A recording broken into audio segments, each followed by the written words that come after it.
¿Qué tal, estimados alumnos? Bienvenidos a esta asignatura de amparo en directo. Vamos a continuar con el estudio de esta asignatura, pero vamos ahora a analizar un nuevo tema: las causales y procedencia del juicio de amparo.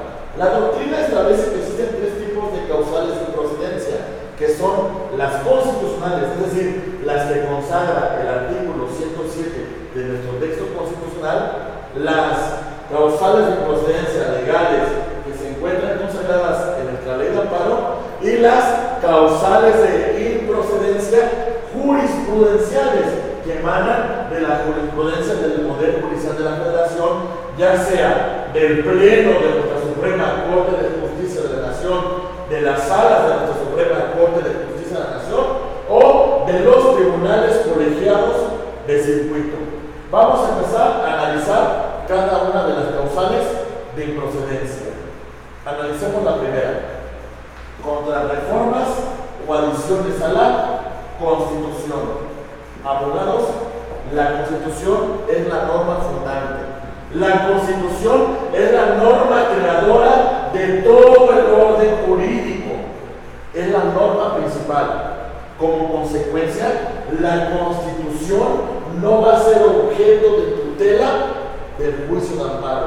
No podemos ampararnos contra reformas o adiciones al texto constitucional. Muy bien.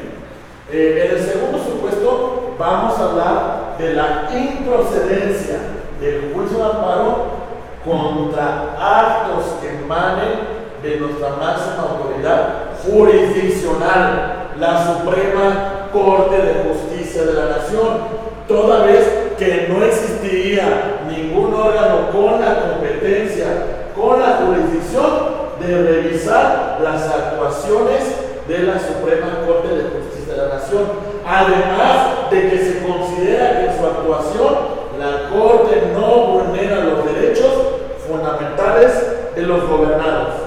Muy bien. En el siguiente punto vamos a revisar que tampoco procede este mecanismo de control de constitucionalidad contra actos que emanen del Consejo de la Judicatura Federal, que es un órgano de vigilancia del Poder Judicial de la Federación, que es un órgano que se encarga de revisar la actuación de los colegiados, de los jueces de distrito, de los tribunales unitarios de circuito. No así de la Suprema Corte de Justicia, de la Suprema Corte de Justicia de la Nación, y tampoco del Tribunal Electoral del Poder Judicial de la Federación. Entonces también es improcedente el amparo contra actos del Consejo de la Judicatura Federal.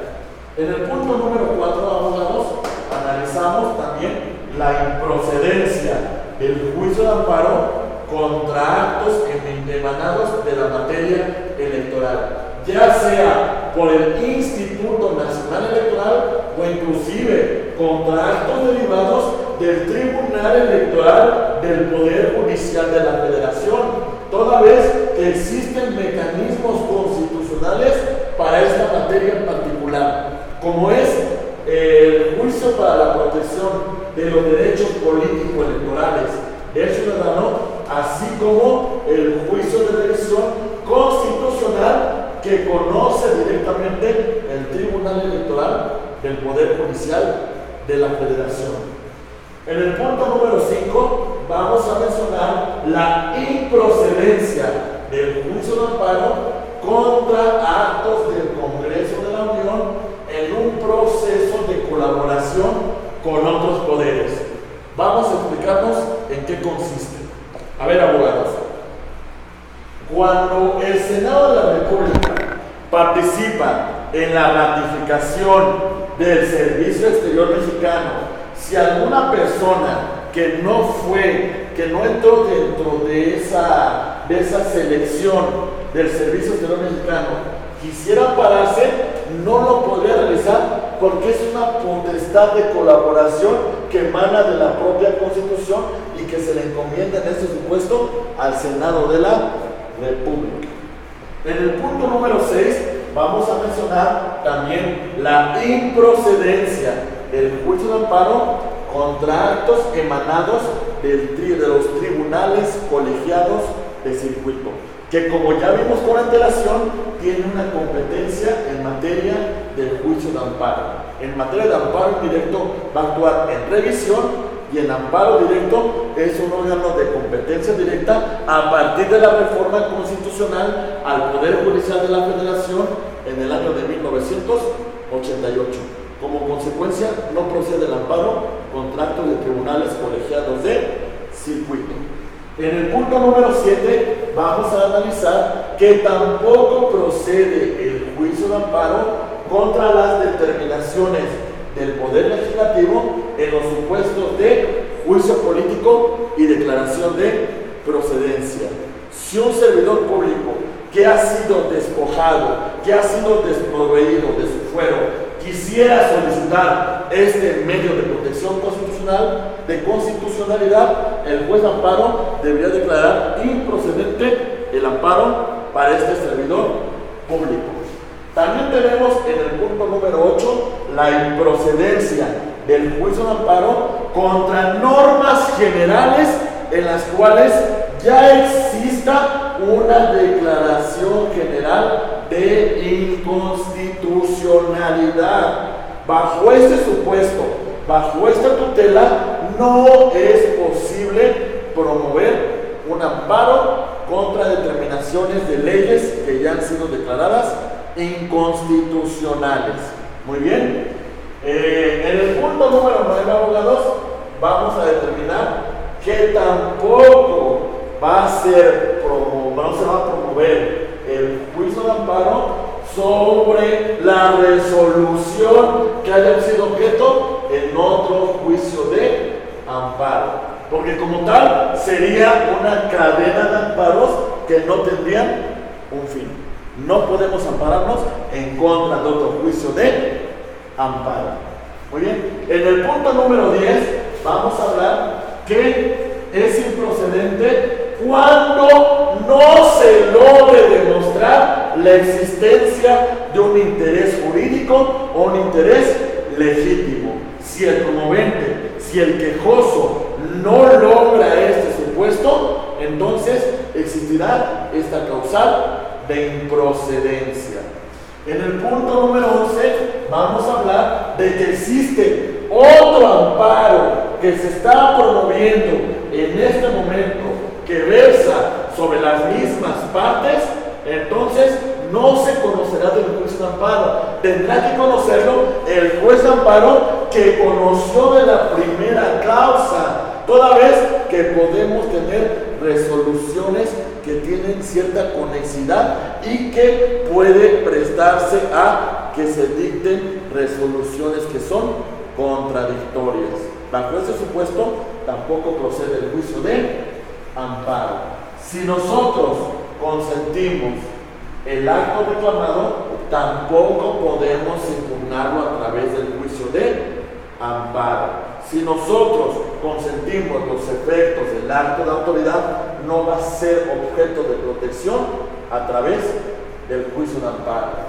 En el punto número 13 hablamos que queremos promover un amparo sobre actos que ya han sido consumados de forma irreparable, que ya no hay manera de que se restituyan las cosas en el estado que se encontraban con antelación. Bajo estos supuestos, abogados, también ya no es procedente el juicio de amparo. En el punto número 14 vamos a mencionar un tema que puede pasar en esta materia penal, cuando existe un cambio de situación jurídica del quejoso. Vamos a ver, resulta que se ha girado una orden de aprehensión en contra de un indiciado, ¿sí? Llegamos a la audiencia, se formula la imputación, se vincula al proceso y se dicta como medida cautelar la prisión preventiva. Ya está sujeto a un proceso. ¿Qué caso tendría promover un amparo si ya hubo un cambio de la situación jurídica del quejoso? Bajo ese supuesto, en ese ínter tampoco existiría una procedencia de este medio de control de constitucionalidad. En el punto número 15 vamos a mencionar que para que nosotros podamos presentar nuestro juicio de amparo, tenemos que agotar los recursos ordinarios que establezca la ley que regule el acto que estamos reclamando. Ya vimos que existen algunas excepciones, pero si no nos encontramos con esas excepciones, tenemos que agotar este principio de definitividad. Si no, nuestro amparo se va a declarar improcedente. Y por último, abogados, implica que efectivamente existía el acto de autoridad, que efectivamente vulneraba derechos fundamentales. Pero ¿qué creen? Los efectos de ese acto ya han cesado. Los efectos de ese acto ya no continúan. Como consecuencia, no se va a admitir el juicio de amparo. Pues bien, abogados, esperemos que este estudio sobre estos principales puntos de improcedencia del juicio de amparo le haya sido de utilidad. Continuamos con el siguiente tema en el siguiente video sobre causales de sobreseimiento en el juicio de amparo. Muchas gracias.